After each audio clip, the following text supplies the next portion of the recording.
Hello and welcome to Global News Relay 2026. This year's theme is AI, and we'll be joined by students from across the world looking at this topic from every angle. You may be thinking that something seemed a little bit odd with that introduction, and you'd be right. That was an AI news anchor. With the vast increase in the use of AI across the globe, it's becoming more difficult by the day to separate the real from the fake, as we've just demonstrated with our AI-generated anchor. I'm Joe Pinner. And I'm Kaylee Beardsley, and we're here, in person, broadcasting from our studio in Leeds.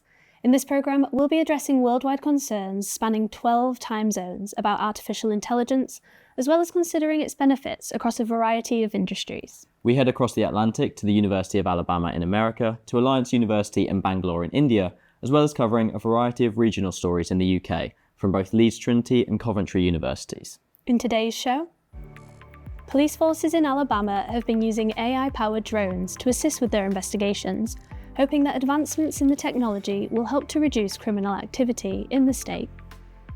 In Coventry, concerns are mounting about the use of artificial intelligence in the music industry amid the rise of AI-generated artists. And in India, Alliance University has been using AI in its experiments with robotics. But first, we start here in Yorkshire, where we'll be looking at both the fears and benefits of AI in sectors such as the arts, education and public services.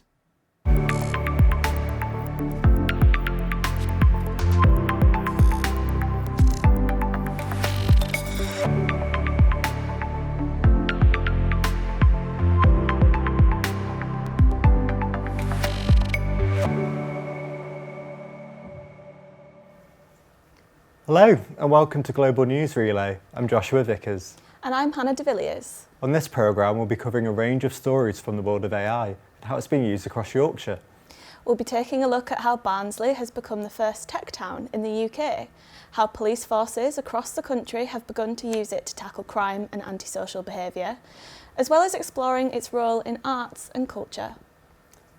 First we head to Barnsley, where the council are introducing this new technology to schools, local businesses and health centres. The hope is that the inclusion of AI will improve the quality and speed of public services. Kaylee Beardsley has more. Barnsley is a proud industrial town in South Yorkshire known primarily for its coal mining, but more recently it has been named the UK's first government-backed tech town. The aim is to improve public services, such as schools and hospitals, as well as accelerate business growth. But will everyone benefit from this change? I always think that when something's being implemented on a system, it should be equal for everybody.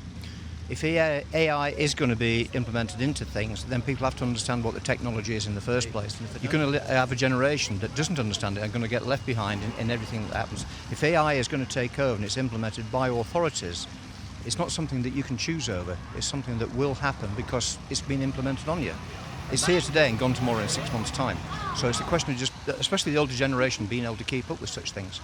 You're creating divisions in society by doing that, and that's my personal opinion on it. Barnsley's designation as the first tech town marks a defining moment for the region. But not everyone here wants the change. The challenge now is making sure this digital future is shaped with the community, not just for it. One of Leeds' biggest industries is making its attitude towards AI known. Our reporter Eve Ward spoke to local creatives in the area to find out how it's affecting their practice. Generative AI is taking the world by storm, but the British Museum AI scandal raised questions about the future of the creative industry. The Office for National Statistics estimates that there are over 110,000 creative jobs in West Yorkshire alone. But is AI going to change this? And how will it affect local creatives? Mark Taylor is a local landscape photographer moored in Gargrave. I mean, don't take me wrong, the days of me carrying 100 rolls of film on a location is great that I don't have to do this. I go along with 2 little chips and it's no effort, basically. So that's the joy of digital, but when we're talking of AI, it's not just the capturing of art now, it's how can they change it? It's not real, is it? It's, and that's the shame, is, you're just bending the rules. And that's it, bending the rules, maybe, to make money. Assembly House in Armley is an artist-led community organisation providing affordable studio spaces. Louisa Freitas and Dan Collins are 2 resident artists whose practice has been influenced by recent technological developments. It's now a conscious thing when I do my art to make it as human as possible. AI could do all the crap and the mind-numbing, boring stuff, or that they could do better. The AI could be incredible. It could free us up to be artists full-time. It's just think of that word artificial and put it in front of other words. So, you know, would you like an artificial smile? Would you like some artificial sunshine, perhaps? Artificial love, artificial wisdom. Would it really be the same? Would it have that human element? So why the hell are we like going for artificial intelligence? Our intelligence is so amazing. I'm Luisa Freitas and I'm a visual artist. I work in illustration and 2D animation. I am creating a few artworks specifically against AI, where I'm designing freakish human hands to further emphasize the point that you should not use AI and you should support human artists. The joy comes from doing it, from pouring parts of me out into the world. The process is the point.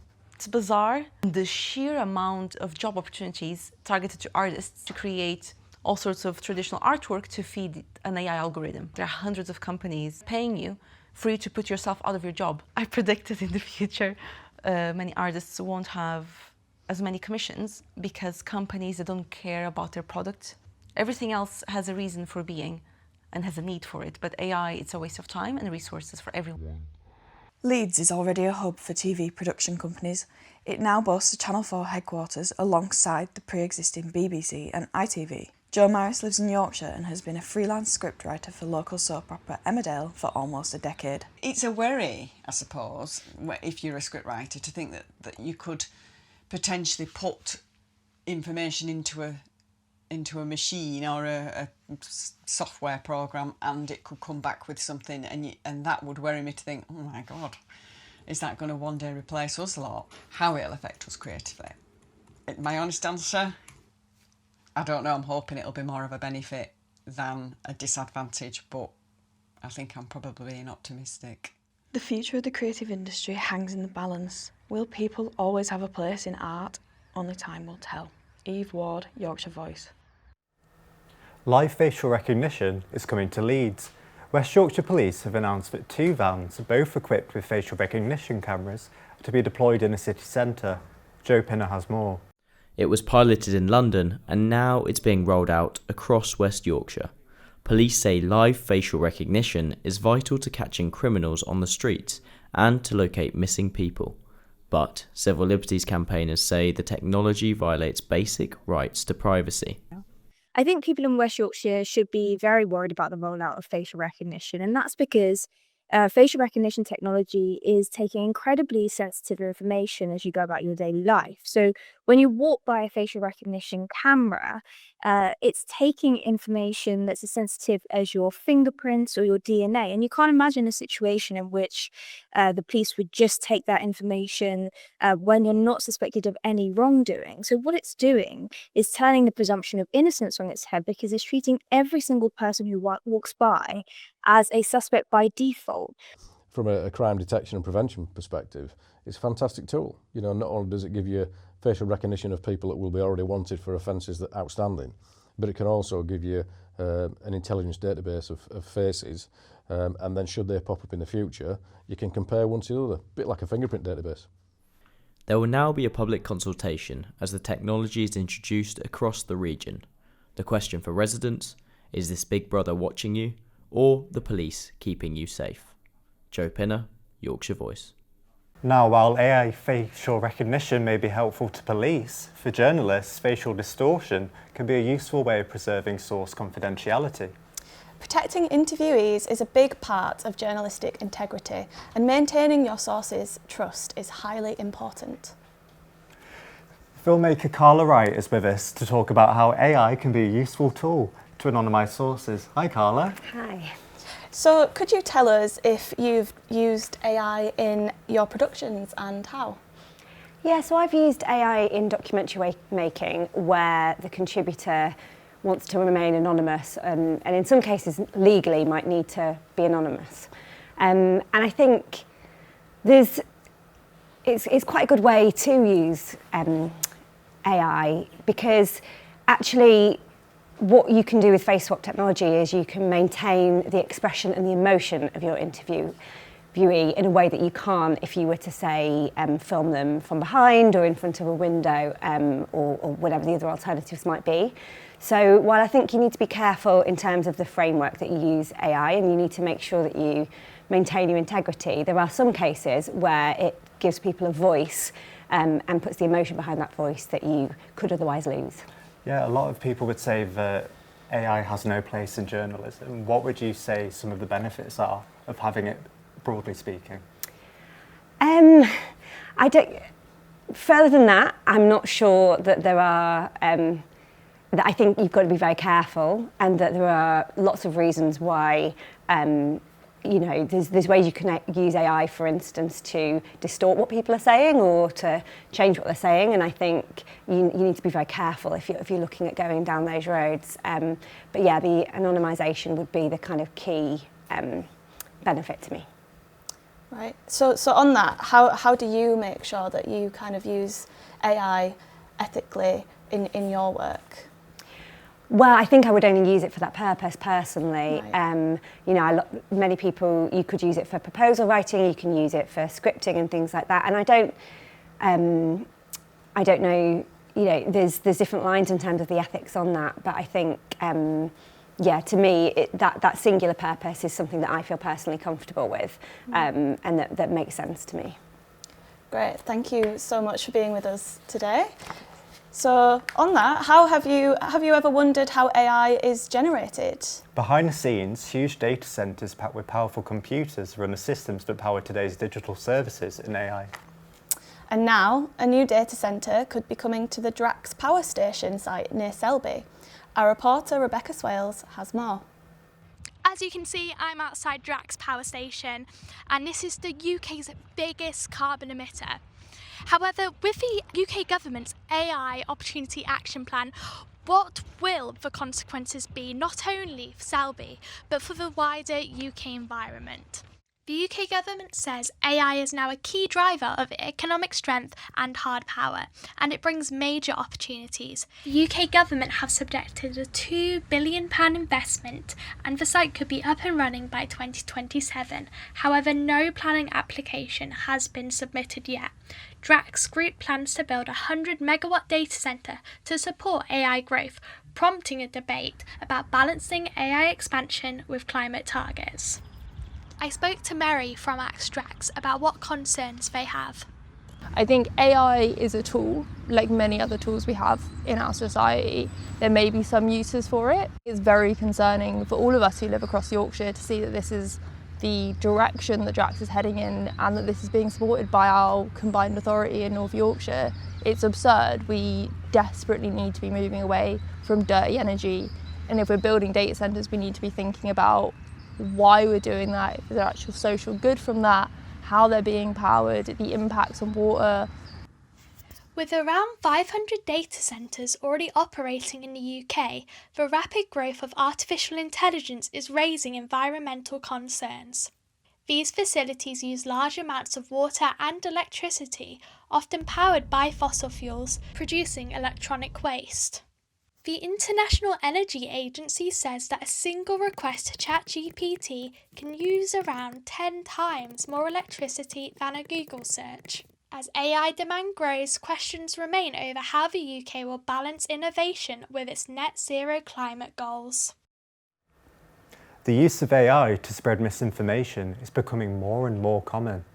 Recently, social media posts claiming to be from the City of York Council were shared to a large audience online. The posts were created using AI and show how easy it can be to influence masses of people.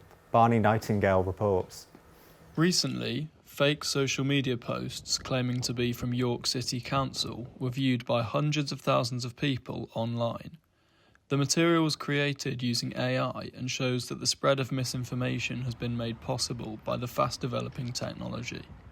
To try and influence the way people feel about things very, very deliberately, producing content that's designed to influence people's thoughts and the way in which they're inclined to vote. That is obviously very worrying. And that, I think, will become more and more possible. Although the posts may be identifiable as fake when time is taken to look at them, the same attention is not guaranteed when quickly scrolling on social media. The ability to add council logos to unofficial material is something that could be extremely damaging when not used responsibly. Yeah, it's really easy to make this kind of post.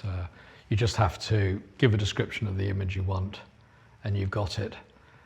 Of course, that assumes that you've made up in advance the caption that's to appear. But you could also imagine saying, invent me a short caption which suggests that the council is looking for people, and it would make up something. A short caption, no more than 6 words, whatever.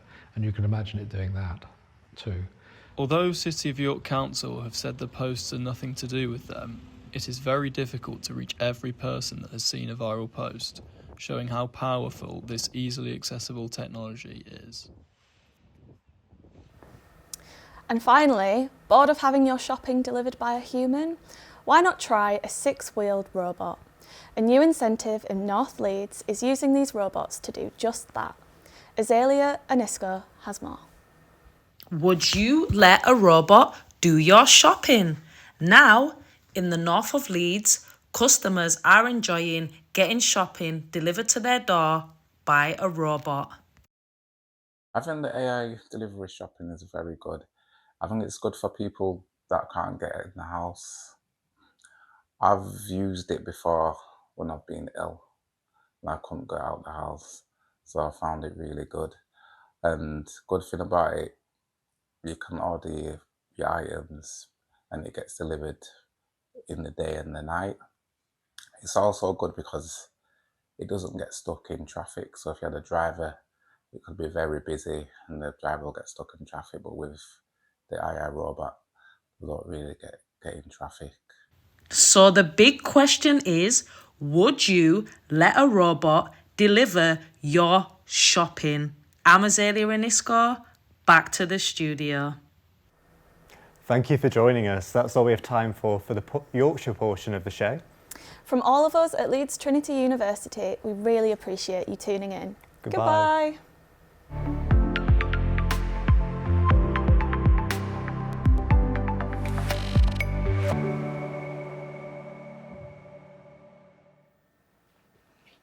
There is no doubt that AI is going to be a part of our lives for better or for worse. Our Yorkshire reporters Hannah de Villiers and Joshua Vickers are here with us now. Hi Hannah and Joshua. Some really great stories there outlining the pros and cons of AI across the county. But what's the sense that you get from the people of Yorkshire? Are they against or are they embracing AI? Yeah, I think as with anywhere, there's a real mix of feeling around the use of AI, especially, and it'll vary from industry to industry. So I think, when it comes to the use of AI and surveillance, yeah, it's a mix of feelings. Some people think that's really positive. Some people think maybe not so much. But yeah, I really do think it depends on the circumstance in which it's being used. And it varies quite a lot across the county. Yeah. And Josh, we heard from artists who seemed quite apprehensive about the rise of AI. Do you think artists in Yorkshire will ever be able to truly embrace AI? Well, I think that's a really good question because it's like, as Hannah was just saying, there are lots of different uses of AI and lots of different models, I guess. And particularly in Eve's package, the concern was generative AI and the effect that would have on artists in Yorkshire and across the world. And I think that now artists in Yorkshire are really starting to feel that this is a threat to their creative livelihoods and their future job prospects, to be honest, because a lot of companies are now outsourcing their PR and their marketing campaigns to like these generative models. They're creating like AI images and art with it, and that I think a lot of artists see that as like an attack on both what it means to be a human and an artist, in that this is something that is purely generative, built off all the art that's been done before, it can't truly create something original, and it can't be creative, something that is, deeply unique to people. So I think a lot of people do see it as an attack on both their financial stability and what it means to be an artist. Thank you so much for your time, Hannah and Joshua. Thank you. Some fascinating insights from our local reporters in Yorkshire there. Now to our colleagues at the University of Alabama in the US, who have been exploring the use of AI across the state.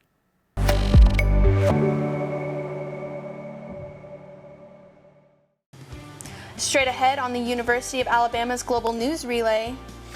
Find out how artificial intelligence is playing a role in how some people receive severe weather warnings, telling them where to take cover. And the technology of drones are now advanced as to help first responders in emergency situations. Find out how police are using it to save money and time. And playgrounds are a staple in every child's life, but all equipment is not created equal. Find out what's in the works to help support all children emotionally and physically through play. Learning how to swim can be a challenge, and for children with disabilities, this can be even more difficult. How one UA student is teaching this life skill in an inclusive manner.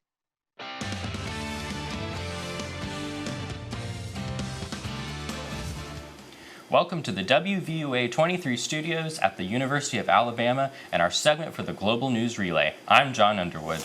And I'm Cameron Goldberg. We're excited to inform you about the issues in West Alabama and how artificial intelligence and other concerns impact families now and in the near future.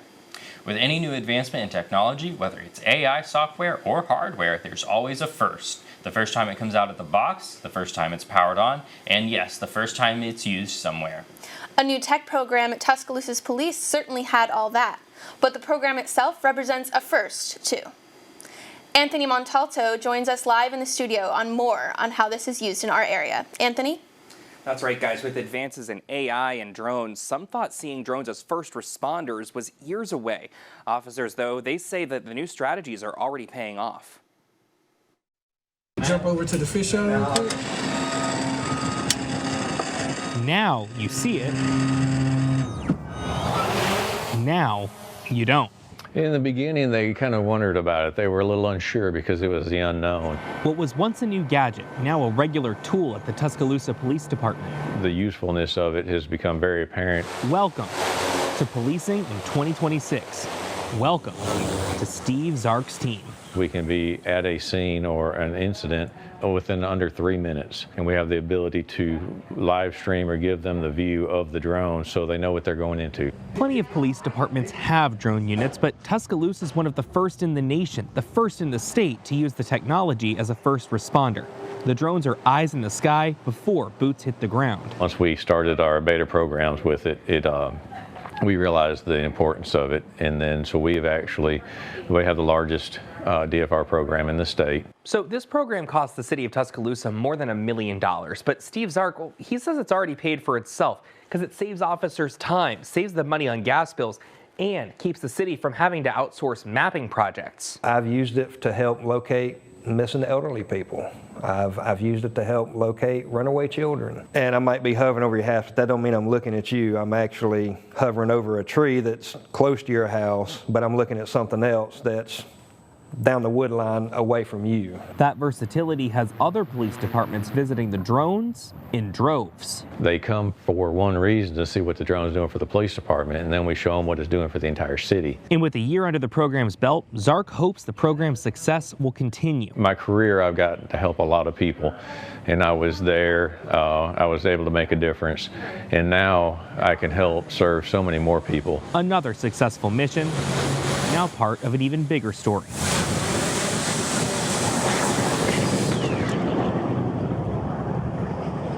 In just 1 year of running, the Tuscaloosa Police drone program logged 2,000 flights. That's more than 5 flights per day. Back to you, Johnny Cameron. Here in the South, our tornado season runs from November through May, but 2 of the most active months are March and April. We've already had several rounds of severe weather, and so experts say clear communication is key to making sure people take action when warnings are issued.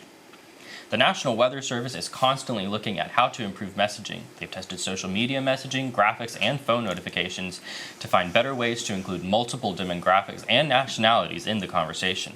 Within seconds, warnings go out over people's cell phones and weather radios, telling them to take cover in storm shelters or safe places.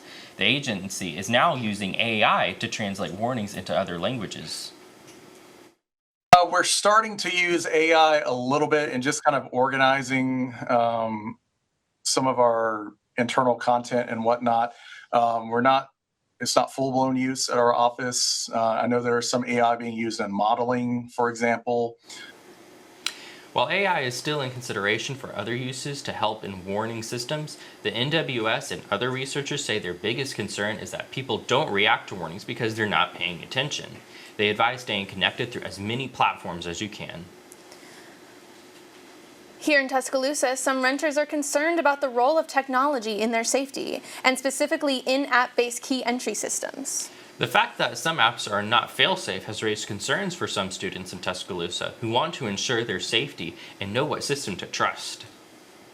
Reporter Josie Malave joins us now with more on what she has learned about the complaints. Thanks, Cameron and John. So one of the greatest concerns we've heard is that some Tuscaloosa renters say they sometimes find themselves locked out of their apartments at different hours of the day. Some say it's been hard to find a way inside due to the apps and some technical delays.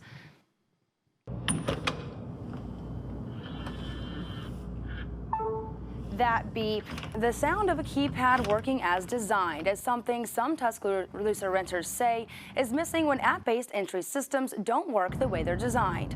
In most complexes, residents are told to secure their doors when they leave, but the Bluetooth and Wi-Fi based systems don't always cooperate. High-speed internet is advertised for some of these complexes as an amenity, but some renters say unreliable Wi-Fi can leave app-based locks useless.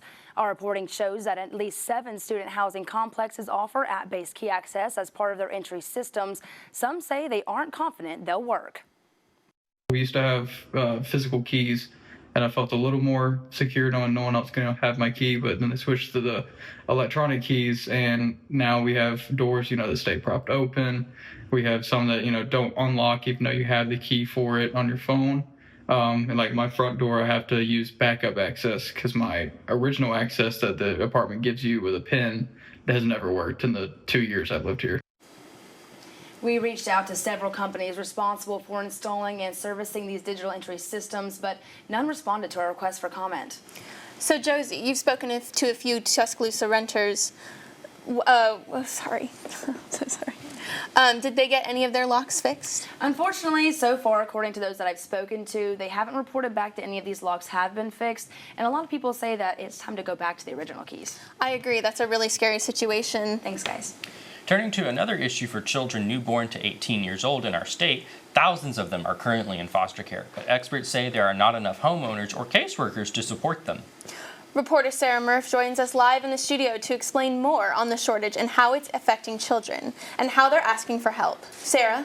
Thanks, John and Cameron. Foster care advocates in West Alabama say the system needs more foster families and support in numerous ways to help provide stability for children in care. Alabama's foster care system is under pressure. Experts say several factors are contributing to the strain, including a shortage of foster homes and support services. Most of it is related to insufficient funding, insufficient training, and not enough foster homes. Data from the state of Alabama Department of Human Resources shows a gap between the number of children in foster care and the homes available to care for them. Dr. Courtney Chapman-Thomas says the shortage can create instability for children in the system. And every time that a child moves a placement, their lack of permanency causes a harm to their identity and causes a harm to their well-being. Dr. Brian Gannon saw how difficult navigating medical care can be for foster families. In 2016, he launched the Fresh Start Clinic at University Medical Center. Having one-stop shopping where all of the children would come through a certain point of entry, that everything is clearly noted in their medical records, and then we can track them medically as long as they're in state custody. But medical care is only part of the picture. Foster families often need support outside the doctor's office, and organizations like Tuscaloosa Angels work to provide it. and that it can even be something as simple as like a relationship, and someone choosing to continually show up for you is something that can make such a meaningful difference in people's foster care experience.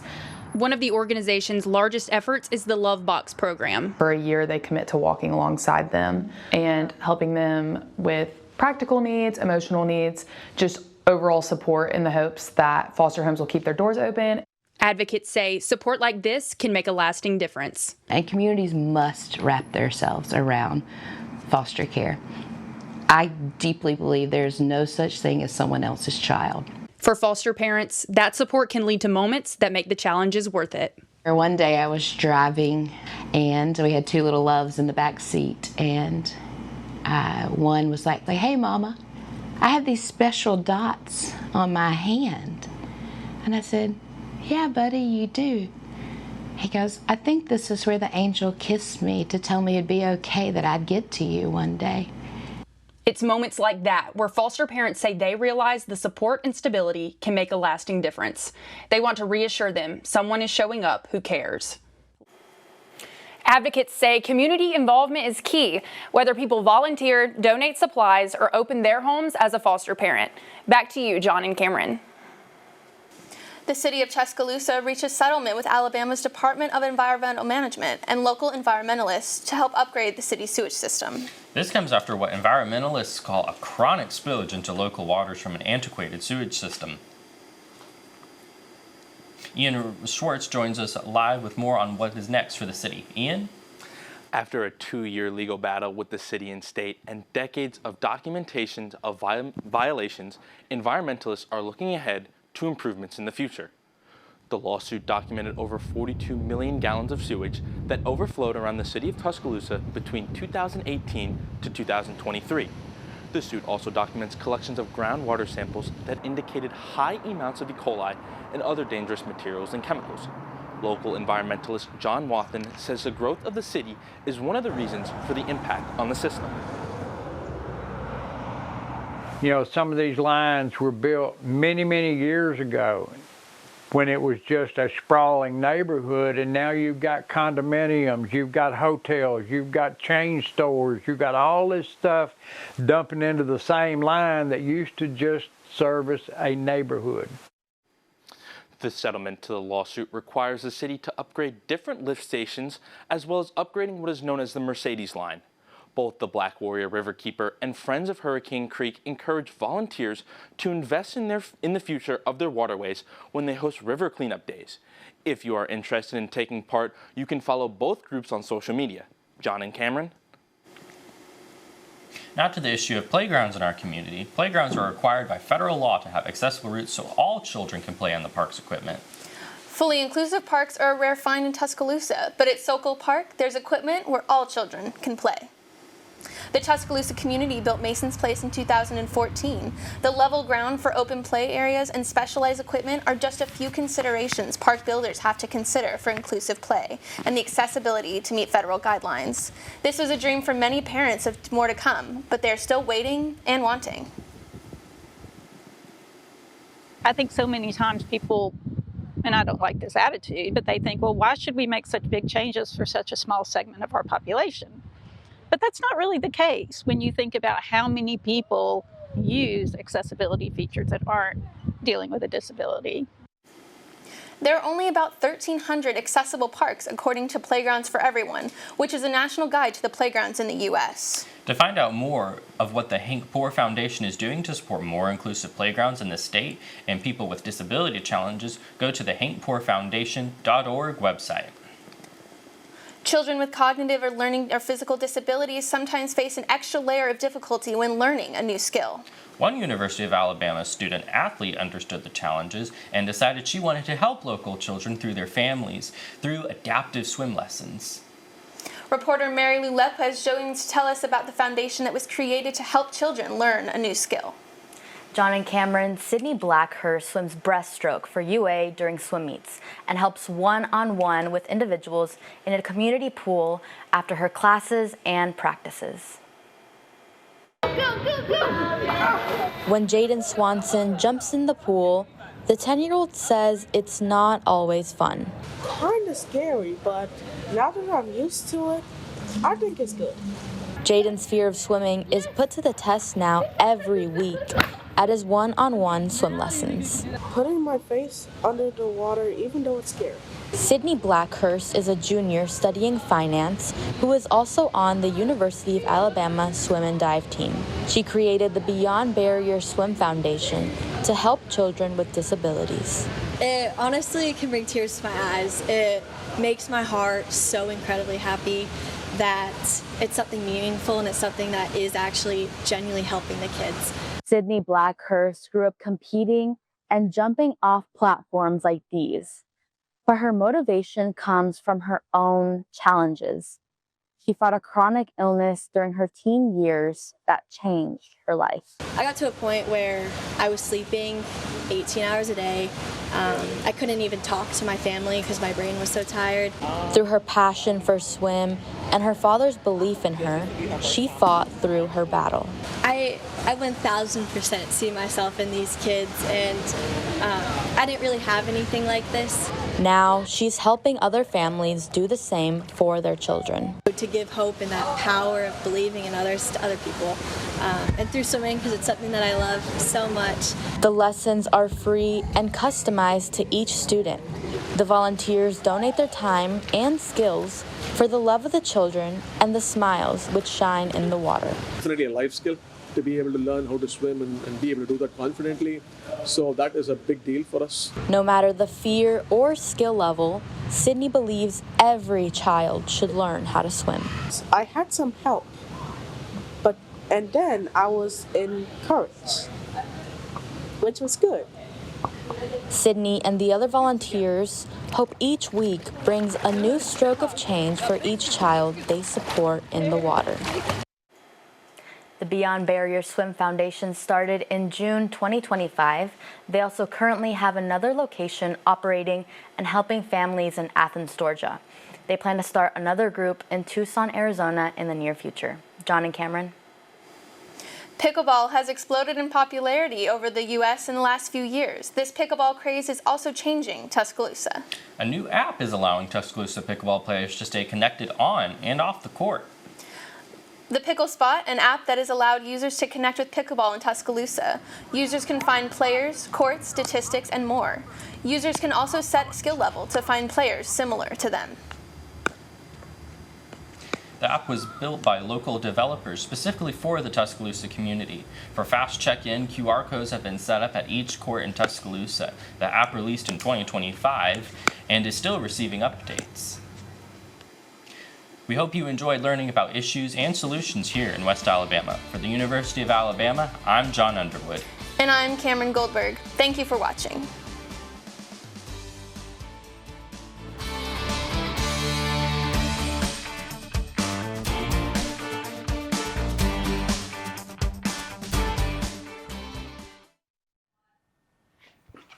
A fascinating look into the current issues in AI in the US. Now joining us live are John Underwood and Cameron Goldberg. John and Cameron, thank you so much for joining us. We really loved the programme and it gave us a real insight into how AI is being used in the US. So John, drones, technology and AI are now being used to fight crime and respond to emergencies in real time. What did your team learn about how it helps with emergencies and weather warnings? So with weather warnings in specific, AI is helping translate weather warnings into other languages. One of the most prominent non-English speaking communities here in Alabama is the Spanish speaking population. And so AI is just essentially translating those weather warnings into Spanish so that way people can understand what's happening and know what to do and take cover. It's also being utilized to help reach out to people who are deaf because a lot of weather warnings rely on sound to essentially get the point across. And so they're working on ways to help people alert people who cannot hear. And Cameron, do you think that AI and drone technology is the future for policing in the US? Absolutely. I mean, AI is constantly evolving, and I think, we have a long way to go, but I think that in the end, it will help first responders, act quicker, help people faster, and that's the ultimate goal. Perfect. John, Cameron, thank you so much for your time today. And now for some news closer to home at Coventry University here in the UK. In the West Midlands, AI is being used in a variety of ways, from small businesses to its role in the music industry.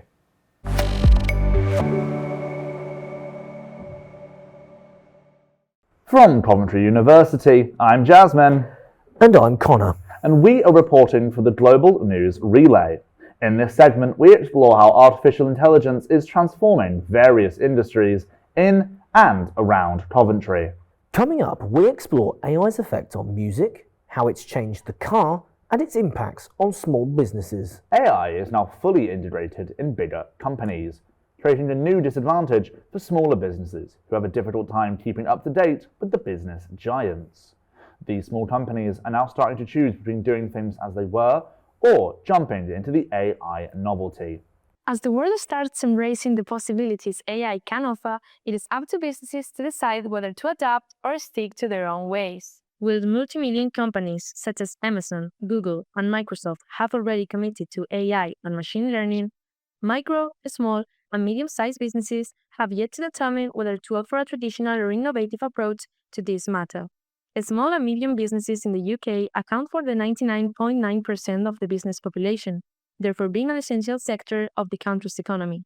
As of 2023, 48% of the British firms had no plans of using AI technology, with 50% of the customer-facing businesses reporting no sight of implementing these new tools in their workflow. However, as the internet has democratized the usage of AI, SMEs are unlocking new approaches to it, being now only 33% of the companies to report having no plans to use AI, a total of 15% less than 2 years before. At the West Midlands Business Festival, entrepreneurs and industry experts from across the region gathered to explore how AI can shape their future. With workshops and panel discussions focused on new technologies, the event highlights the growing pressure on these businesses to adapt in an evolving digital economy. So I run a small business. I can build things with AI in hours. AI is really important for startups to do all of those things that take time for a human to try and digest, but that can allow you to put energy and effort into the things that make money. One of the hard things to do with AI is to make it deterministic. If you can achieve that, it brings really strong results. If you can rely on it to do the same thing every time. I think you need to be very careful with the data that you put into AI. But if you're using the paid versions, you can restrict the data that AIs can use. There's a level of access that these companies inherently have to our data. And as much as they might say they won't use it, we've got no guarantees over that. You need some guidelines, you need some governance, but it shouldn't stop us from using the technology. As many people are still skeptical about what AI can do, we spoke to some AI experts who have already implemented AI tools in the jobs. Think about AI as your everyday partner rather than, like a replacement of you. So before you go to the startup or anything and say, I'm doing an AI startup, I will spend 30 days to try to use 30 AI. The second thing is to make sure that we're looking at the IP of AI, to make sure that everything you do and create with the AI, it's your property and not the property of the AI. Always there, it's always responsive, and it helps me go from really simple answers of questions with it, and it's quick is the main thing for me. So you can't really switch up critical thinking. You've got to always be analysing what it does, double checking. In terms of the app itself, it doesn't use any AI within the app, but it was key within the development process. And then obviously we checked out on the human element, and that sped up the process massively. We cut weeks off the development process. AI is here to stay, and businesses of all sizes know that. It will be a matter of time before we start seeing what thrives and what fails in the implementation of this infamous tool. Brianda Ayala, reporting from Coventry University. If you choose to adapt AI into your business, we might see a growth in our economy and quality of life, with extra leisure time and improved motivation. In fact, AI is also affecting our culture and our entertainment as it evolves in the music industry. Artificial intelligence is moving into the world of music, with new tools now able to generate full songs in seconds. As the technology develops, questions are growing about how it could change the way music is made. Here is Irene Andreo with more. Could AI artists take over the music industry? With many climbing the Billboard charts, will they outnumber the human counterparts, or is this a trend that would fade as quickly as it emerged? Artists like Sienna Rose, Chania Monet, or The Velvet Sundown have dominated the space of music in what feels like a short time. Though their styles differ, they all have one thing in common. They are AI generated.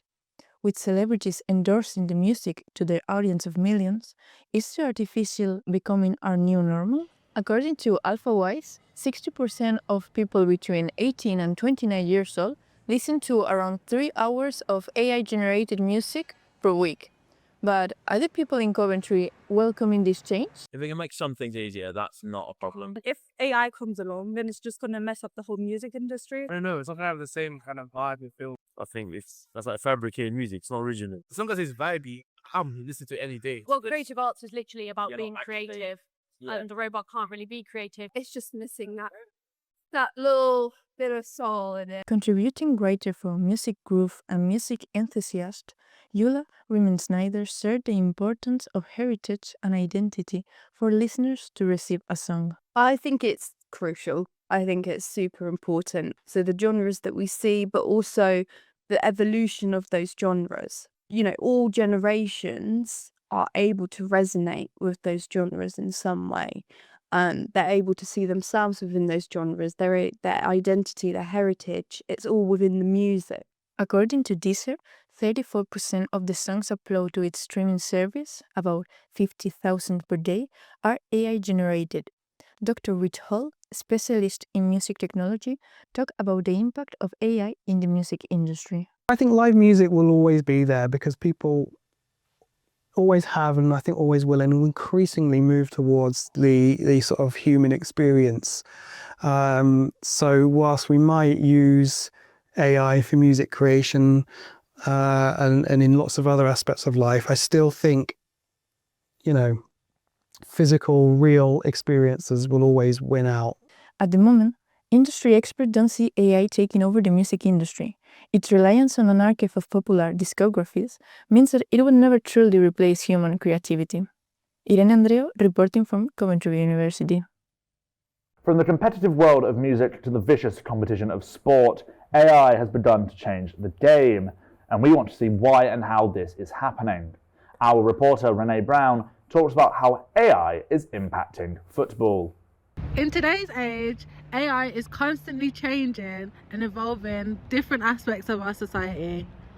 For us, we're curious to see how AI is impacting the world of football with introductions in things such as VAR and how it's going to affect the World Cup coming up this year. Today, I am here with CBS Arena to get the opinions of the fans on the usage of AI and VAR. The main experience I've got of VAR was in 2024 when Coventry got to semi-final of the FA Cup, scored 3 goals, then extra time, Victor Torp scored 4th, meaning we would have gone to the final to face Man City. However, Haji Wright's foot was ruled offside from Aaron Wan-Bissaka, so the goal was disallowed. The game then went to penalties, which Coventry unfortunately lost. It was a heartbreaking day for City fans. As a Spanish football fan, I'm quite used to AI being used for VAR, so I think it'll be interesting to see the difference and see if it actually works for the game, for the championship game actually. While Coventry City fans may be frustrated, players see things differently. We asked one pro how the technology actually affects them on the pitch. When you hear the phrase AI in football, what's the first thing that comes to mind?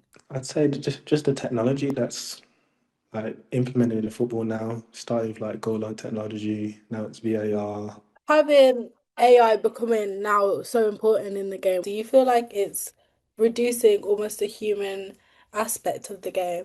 Definitely, because of the long waits, all of that, and at the end of the day, there is a referee, there is a linesman. If VAR is there, there's not much point in them. Do you feel that players are educated properly about the technology that's being used within it? Yeah, we do tend to get a rundown with it, but obviously there's still always question marks. Video tech isn't exclusive to the elite. At the grassroots level, one coach explains how VO cameras are revolutionising their training. My opinion on the AI in football, to be fair, is I'm not a big fan of VAR. The goal line technology, perfect, but the VAR, I'm not really a fan of it, to be fair. It slows the game down, so they're trying to make ways to improve it, but I just feel like it's slowing it down more than anything. Yeah, obviously as a coach, I know you're familiar with the VO system. Yeah. How do you feel like that's impacted you as a coach in terms of being able to use that technology? So the VO, to be fair, I wish we'd have had the VO years ago. I think that is probably one of the best parts of technology that they brought into football, because now as a player or as a coach, you can go back and analyse. We've heard the perspective of fans, players and managers. As the Pirates light up the CBS arena, we are left wondering how AI technology developments will impact football in the future. And now AI is taking not just art or music, it's taking everyday jobs. Graduates fight tooth and nail for limited spots in their fields, but due to AI, their ability to get jobs seems to be limited. Our reporters Megan Cole and Nina Kajal have more. The rate of graduate job opportunities has been plummeting for the past 3 years, one of the biggest drives being AI automating entry-level graduate job positions. Graduate jobs are at an all-time low of 10,000, with approximately 541,000 graduates in 2025 entering the competitive job market. Graduate roles can be monotonous, repetitive tasks, like being an assistant to an already established employee, or as simple as data entry. Roles that AI can do quicker and cheaper, exactly what companies are looking for. Megan talks to expert James Shuttleworth about this topic. So there are lots and lots of places where it's potentially the case, but so far each one of them comes with complications. As a software developer, that's one area that people are really looking at in quite a lot of detail, and you will see lots of reports of people saying, that most of their code is written by AI, or they've sort of 90% of it, they've got rid of this many staff. But you also see lots of reporting on how poorly written that code is. Lots of people, walking back on those decisions, having to rehire people. So it's a little bit chaotic at the moment. And actually, in most reporting, it's really difficult to disentangle this sort of, almost fanboy, like chasing of AI being revolutionary, and then the sort of people prophesying doom because of AI. And the answer's somewhere in the middle. Even with AI taking typical graduate roles, it still can't produce the same level of creativity, depth or accuracy as humans can. As we heard from James Shuttleworth, many employees eventually need to backpedal on their decision to replace people with AI. The output that AI produces just isn't good enough. If you're lucky enough to find a job to apply for, it's unlikely a human will even see your application, as AI scans through thousands of applications before it reaches human employers. Many graduates don't even make it past the automated filtering stage because the algorithm doesn't detect the exact patterns it needs to pass it on to humans. More onto that with our next specialist. So I start getting, and other people working in this area start getting tons of calls going, oh my God, we can't cope with the volume of applications that we're getting and sifting them. What on earth are we going to do? But there is no easy answer. So some businesses turn to AI to basically sift the AI. Nobody likes that. The businesses don't even like that because it doesn't work very well. Because what will happen is, say your applicants are all using ChatGPT to generate their AI. You use ChatGPT to assess that, and ChatGPT goes to all the ChatGPT generated applications. Wow, they look brilliant. You should interview all of those people. That's fantastic. And all the models are really vulnerable to doing that. This leaves all graduates in a tough position. AI suddenly came out of nowhere and left graduates from 2023 onwards feeling stuck and unable to enter a competitive workplace. According to Bloomberg, the amount of graduate jobs has decreased below 10,000 for the first time ever. AI is shaping the job market quicker than anyone can keep up. Artificial intelligence is becoming a fundamental part of the modern driving experience. From voice activation controlling the car's functions to systems that monitor driver attention, AI technology is changing the way we interact with the automobile. I looked into these changes and how they impact the consumer. Cars today aren't just vehicles. They are, in essence, smart devices on wheels. And the biggest upgrade happening right now is the user interface. Artificial intelligence is taking dashboards from cluttered and confusing to clean, personal, and actually rather helpful. However, it's still a developing technology, it's still not perfect. Amer Mahmood, course director for automotive and transport design at Coventry University, said this about the technology and its future. The benefits of the interface is still is something that we've become used to. It's something that we are now very familiar with, whether it is from our smartphones, whether it is from our home entertainment systems, how we accessed information. So the user in cars have a lot of feedback. And eventually, a lot of drivers end up turning off the technology altogether. AI isn't just changing how cars drive, it's changing how we interact with the automotive industry altogether. And this is just the beginning. Many skeptics have expressed concern over the technology's development, worrying that it might do more harm than it would good. Jaguar Land Rover have also considered this fact. Alfie Pyatt, from their powertrain team, explains more. Humans can make decisions on the road that computer may not have that understanding of what's the best situation, but I think it's important that when you're testing these things, you can cover every single element, so not to overlook anything while testing, because how many situations on a road do you experience that you would have probably said a couple of years ago, oh, that would never happen to me, I'd never think someone will do this. So you've got to make sure that the AI will be aware and able to deal with every single situation, which is probably a lot easier said than done. Finally, from Coventry University, do you think you can tell the difference between AI and human art? As machines become better equipped to create and design, experts are asking, what comes next? Is AI a tool, a partner, or a threat to human imagination and creativity? AI art is everywhere. On our feeds, in galleries, even selling for millions. According to Digital Silk, over 15 billion AI images have been generated since 2022. But as machines become creators, where does that leave human artists? University students on creative courses are feeling the weight of AI. A report by The Independent suggested entry-level jobs have fallen by a third since ChatGPT was launched. The more that AI sort of increases and develops, there's less need to do stuff yourself. So that's and it's already creeping into the art industry. So it's definitely going to creep into craft. Creative students are entering the professional world with AI hanging over their heads. We decided to put AI to the test and see how long it takes to generate a detailed piece of art. Art can take days, months, even years. The Mona Lisa, one of the most beloved and well-known paintings in the world, took 16 years to create. Man-made art takes time, precision, care, and intense detail.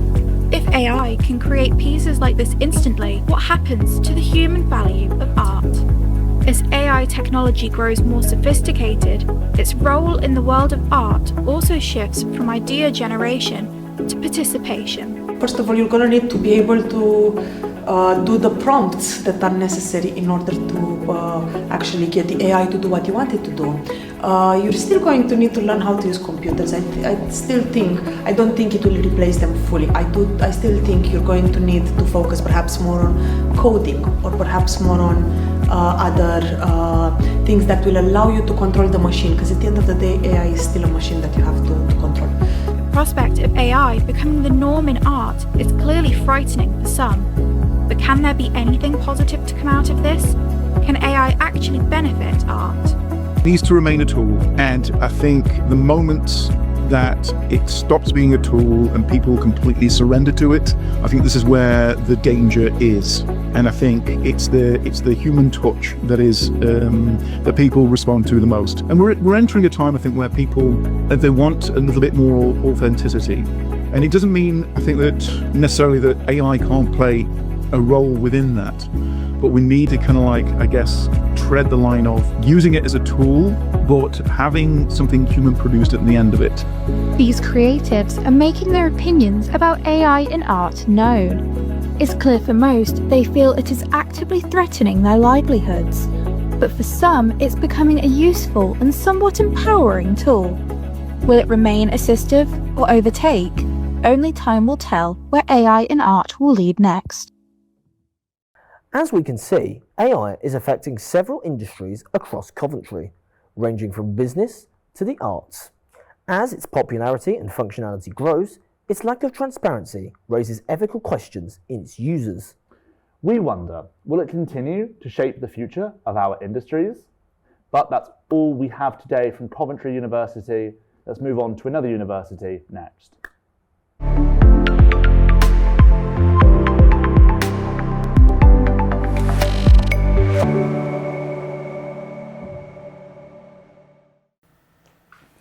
Some real food for thought there from the West Midlands. Thank you, Jasmine and Connor. Now to southern India, where we join our colleagues in Bangalore at Alliance University in India, who have been exploring how AI is being used by businesses across the region.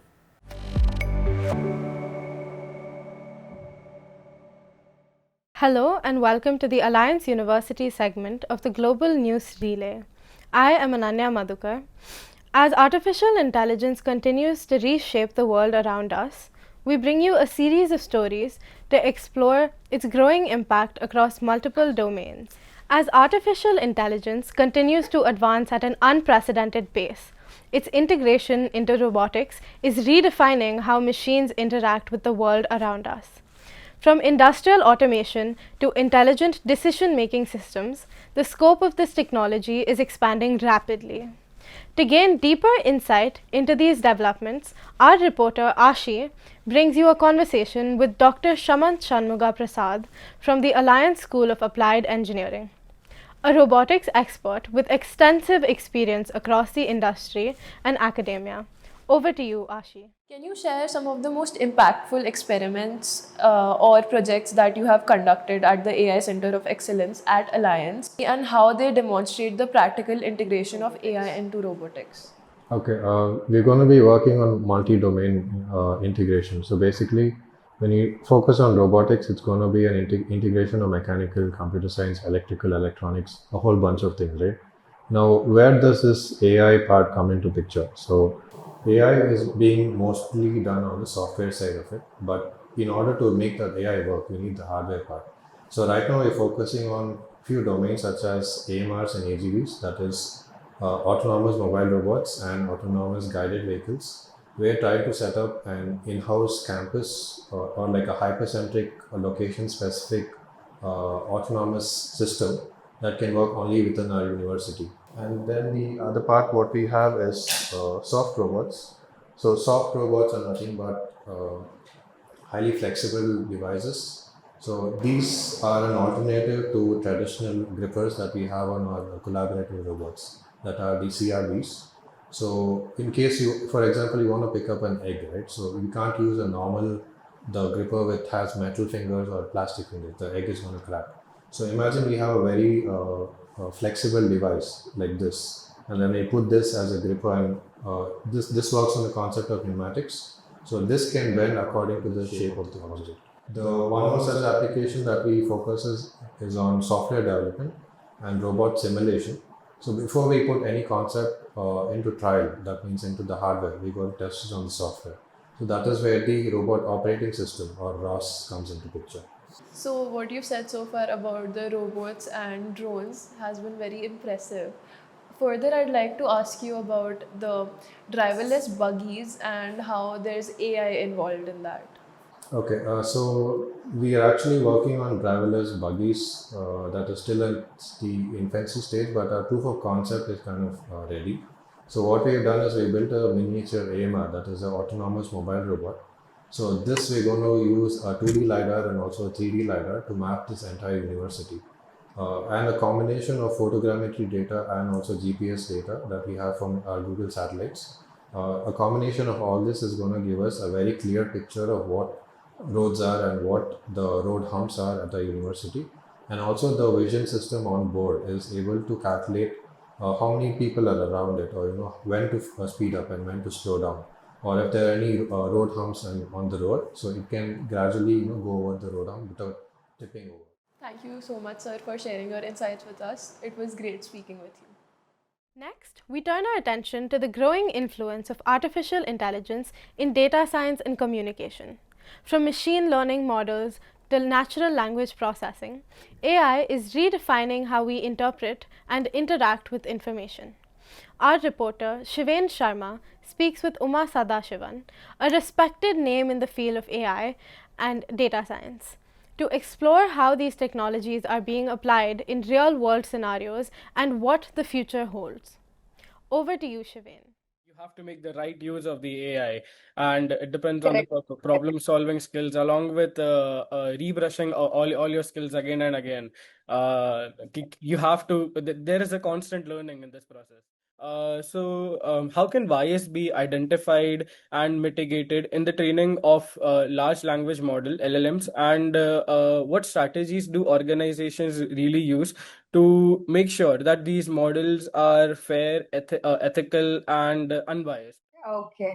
Yeah, as AI systems become more embedded in decision making, now it is very important to make sure that any system that any organization is building, it should be unbiased and it should be fair and with a diverse perspective. So this diversity can come from different ways. The first thing is data. So whatever training data that you're taking, it should be diverse. Otherwise, if their data skewed towards some direction, definitely your results will be skewed towards to that direction. For example, a race or gender or any, if you have women data more, then definitely it will skew to that. So in order to avoid that, we should validate the data. And the second thing is the decision making. In that also, in each phase of AI cycle, we should validate the bias and fairness. And the third thing is it should include all people, like both women, everyone in the decision making part. So building a responsible AI is not just the technology. It's a combination of technology, people, and governance. And I think almost all the companies will have such team, compliance and regulatory teams. They will continuously audit and they will check the components and make sure that it is unbiased. It is not biased. So what can be your advice to the generation who is pursuing data science and AI, and the professionals who are transitioning into AI? So to the youngest generation, those who are trying to come into AI, what my suggestion is, build your fundamentals very strong. Start from proper basic mathematics like linear algebra, statistics, and build your CS fundamentals. And then instead of rushing into tools, make your fundamentals very clear, so that any new technology or any new trends come, you can easily adapt with that and you can easily learn and stay always curious and be consistent. That is to the youngest generation, and I want to say, and try to solve real world problems and publish your work, so that you'll get that visibility. And to the professionals who want to transition into AI, instead of starting from scratch, what my suggestion is, try to find how AI can utilize in your expertise area. This was a wonderful session, and we really got some good insights from you. Thank you for your time and being here. And over to you, Ananya. That was an in-depth look into how machine learning and natural language processing are shaping the way we understand data and communication today. In today's fast-evolving business environment, artificial intelligence is no longer just an emerging trend. It is a practical tool reshaping how organizations train their people, make decisions, and scale their operations. So how can businesses truly unlock the value of AI beyond the buzzwords? Our reporter Shohini Mukherjee speaks with Darshan K. Narvanglekar, an AI training specialist and corporate trainer, to understand how structured learning and leadership development are helping organizations effectively adopt AI. Over to you, Shohini. I would like to start by asking you, how is the integration of AI reshaping strategic decision-making processes with organizations, and what challenges do leaders like you face when balancing data-driven insights with human judgment? Okay. Very interesting question. When you decide, let me ask you this question. Let's say you are the business owner. You want to decide on something. What do you decide upon? Is it the data? Is it the gut feeling, or is it your intuition? What's the decision usually comes from? most of the business owners, when I spoke to this, they mentioned that it's, what my experience is there. I've been in the market for so many years. That's how I take the decisions. Essentially, what's happening when this decision making, whenever it comes to decision making, the business owner or the key stakeholder becomes the bottleneck rather than being the enabler for business. They become the bottleneck. Now, AI moves that bottleneck, or rather streamlines that workflow. Let's assume that there is a lot of data-driven decision that's to be taken. A business owner or a stakeholder spends a lot of time understanding the data, backed by the experience, backed by the market knowledge. They try to understand, what should I decide? AI automates that. AI increases the speed. The best example that I can give you is about Amazon's supply chain market. You look at supply chain market strategy today, it's automated. Even before they know that the demand hits, AI model would have already predicted that in the next 2 weeks, the demand is going to go high. But having said this, there is something critical about AI is, sometimes by looking at the data, AI might say, you've got to enter into new geography for your business. You have to bring this into your product portfolio because this is what the customers are asking for. That's where the human judgment comes in. We have to, being a leader, you should be in a position to automate, or rather find a way what should be automated, what should not be, what should go through the human judgment. It can be a brilliant AI analyst. It can be fast. It can do data analysis faster. It can be data rich, but it needs to have a seasoned leader context. So, what would you say, in what ways is AI redefining roles, required skills, and career paths within several organizations, and how are companies preparing for their workforce for this shift? In the world, assuming that in the world, all the routine tasks, all the automated tasks are taken over by AI. I was asking this question myself, what is left for humans to do? I was talking about the Maltbot, which is now called as Clawbot, the Claude Code. I was looking at that. It's incredibly good. I still remember about a few years, about a year back, I had to create an API for order recapturing in one of the payment systems. That's an API integration. Probably I took about a day to integrate that code. I had already the code ready with me, but still the service provider gave the code. I still had the code. I took about a day's time to integrate it. Cloud Code can do just in minutes. Yeah. Then do we really think that it can replace engineers?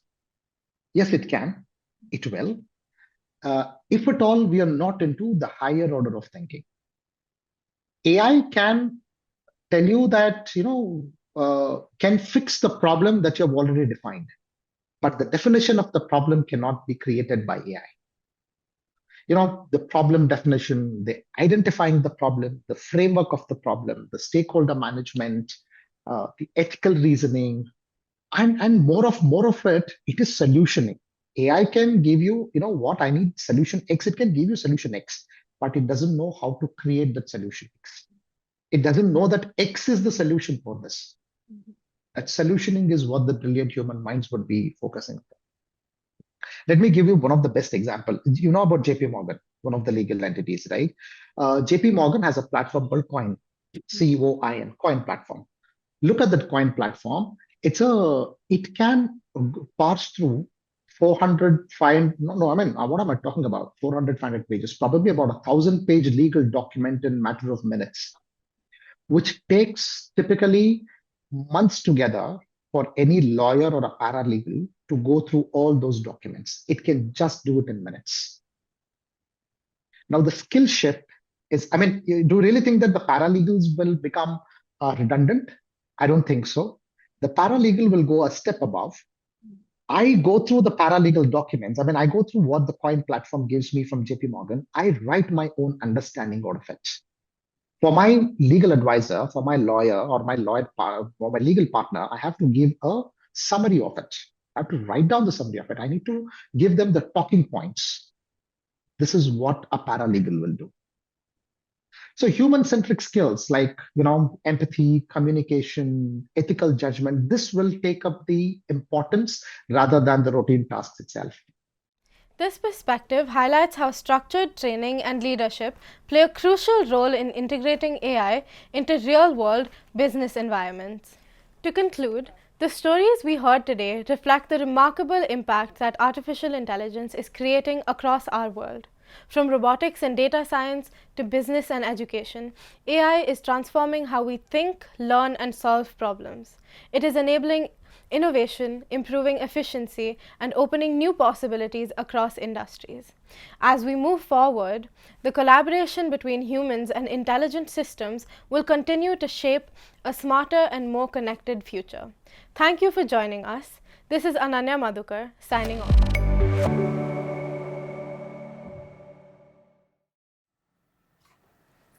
I'm pleased to say we're now joined by Ananya Madhukar and Sanskruti Shetye from Alliance University. Thank you so much for speaking with us. We really enjoyed the show. So how is AI changing the world of work in India? AI is changing the world of work in India by making jobs faster, smarter, and more efficient. Earlier, people had to do repetitive tasks manually, like entering data, sorting information, or basic customer care. Now, AI tools can do many of these tasks quickly. This means that workers now focus more on decision making, creativity, and managing AI tools instead of only doing routine work. In the interviews, you would have seen that you would have been informed about sectors like banking, healthcare, IT, education, and e commerce, and that AI is already being used a lot. And can you expand on how it's being used in the robotics department at Alliance? At Alliance University, the robotics department has become really forward in the way it uses AI. Usually, as you could assume robotics, what does it come to your mind? It's about pre-programmed like robots solving tasks. At Alliance, students are heavily encouraged to make teammates rather than just commands. So AI is used in a way where these robots, and hence called teammates, are made to program in such a way they can solve impromptu problems and impromptu decisions that arise during these tasks, just like the human world we live in. And one very prominent example you would have seen is in the driverless buggies that in the interview that took place. It was such a prominent thing they're working on currently. So that's how it's going on Alliance. Thank you so much for joining us, guys. Thank you for having us. And that's all we have time for today. Thank you very much for joining us. We hope that you've learned more of both the benefits and concerns about AI across the world, and how it's a constant source of discussion as it continues to grow and enter so many aspects of our daily lives. From all of us on the Master's Journalism course here at Leeds Trinity University, goodbye. Goodbye.